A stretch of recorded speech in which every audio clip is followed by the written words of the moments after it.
से साधन हमने उपलब्ध कराए हैं। इसके साथ ही इनकी हर फसल का उचित दाम भी हमारी सरकार ने दिया है।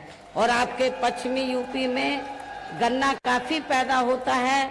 गन्ना किसानों को हमने पूर्व की रही सरकारों और वर्तमान सरकार की तुलना में हमने काफी बढ़ा चढ़ा के दाम गन्ना किसानों को दिया है।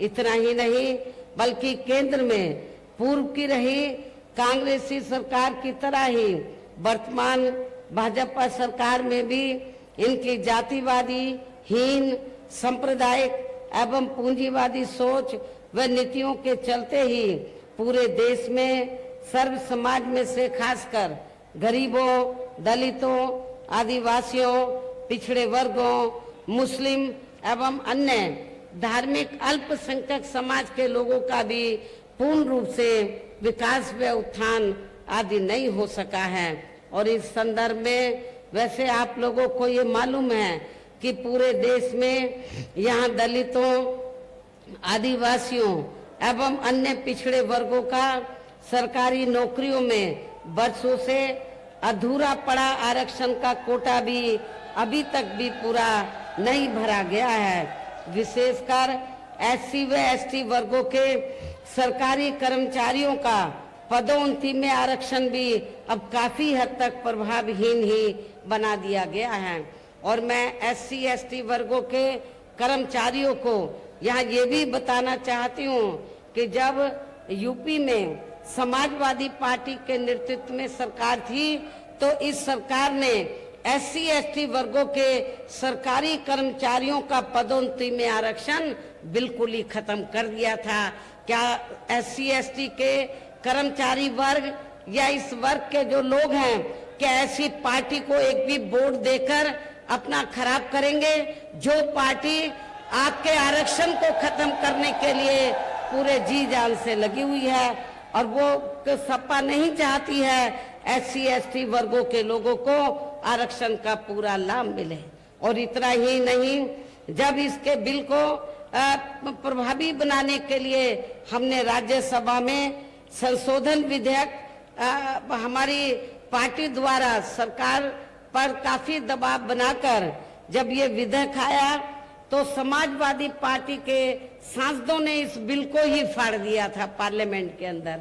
अब आप खुद बताइए कि ऐसी समाजवादी पार्टी दलितों का, शोषितों का क्या वो भला कर सकती है? और इतना ही नहीं, इन वर्गों में जन्मे संतों, गुरुओं और महापुरुषों के नाम पर जो हमने जिले बनाए, यूनिवर्सिटी बनाई और पार्क आदि बनाए, अनेकों संस्थानों के नाम रखे, वो भी ज्यादातर समाजवादी पार्टी की सरकार ने बदल दिए थे। साथ ही केंद्र व राज्यों में भी विरोधी पार्टियों की रही सरकारों में इन सभी वर्गों को प्राइवेट सेक्टर में आरक्षण दिए जाने की व्यवस्था किए बिना ही इनकी सरकारों के ज्यादातर सरकारी कार्य अब प्राइवेट सेक्टर के जरिए ही इनके बड़े बड़े पूंजीपतियों व धन्ना सेठों आदि को ही दिए जाने के कारण अब इनको पूरे देश में आरक्षण का बहुत कम ही लाभ मिल पा रहा है। इसी प्रकार इनका इन और मामलों में भी शोषण व उत्पीड़न आदि होना अभी तक भी बंद नहीं हुआ है। इसके साथ साथ मुस्लिम व अन्य धार्मिक अल्पसंख्यक समाज के लोगों की भी हालत हर स्तर पर काफी ज्यादा खराब व दयनीय ही बनी हुई है, जिसका काफी कुछ खुलासा सच्चर कमेटी की रिपोर्ट में भी किया गया है। इतना ही नहीं बल्कि पिछले कुछ वर्षों से केंद्र व अधिकांश राज्यों में भी बीजेपी व आरएसएस की सरकारों के चलते हुए अब इनका विकास एवं उत्थान आदि होना भी काफी हद तक बंदशाई हो गया है। आए दिन इन पर खासकर हिंदुत्व की आड़ में हो रही जुल्म जाति भी यह काफी ज्यादा चरम सीमा पर पहुंच चुकी है। इनके साथ साथ अपर कास्ट समाज में से विशेषकर गरीब लोगों की भी हालत हमें कोई खास अच्छी नजर नहीं आती है। इनकी गलत कृषि नीतियों के कारण किसान वर्ग भी आए दिन आंदोलित ही बना रहता है।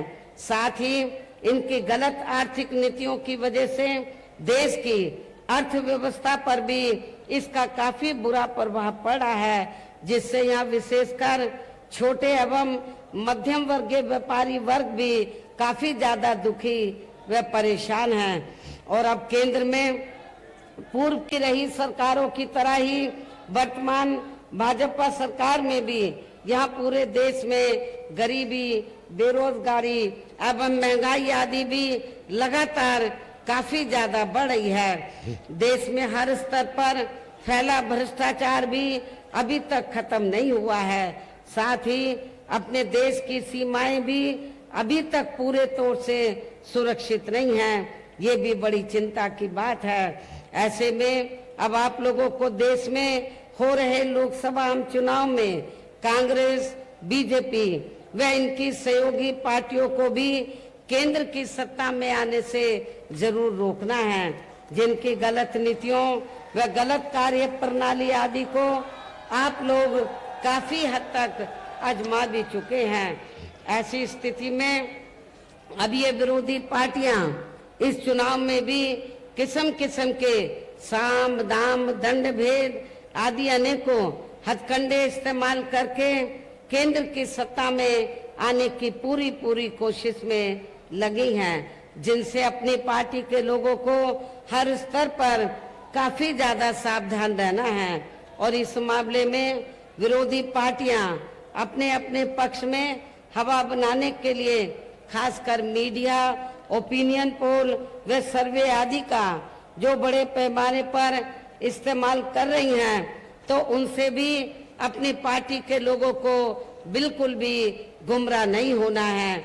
इसके साथ ही विरोधी पार्टियों के विभिन्न रूपों में जारी किए गए इनके हवाई व प्रलोभन भरे चुनावी घोषणा पत्रों एवं वायदों आदि के बहकावे में भी अपनी पार्टी के लोगों को कतई भी नहीं आना है, जिन्हें ये पार्टियां चुनाव खत्म होने के बाद ज्यादातर अमल में नहीं लाती हैं और अब जिन पर से देश की जनता का अधिकांश विश्वास ही उठ गया है। यही खास वजह है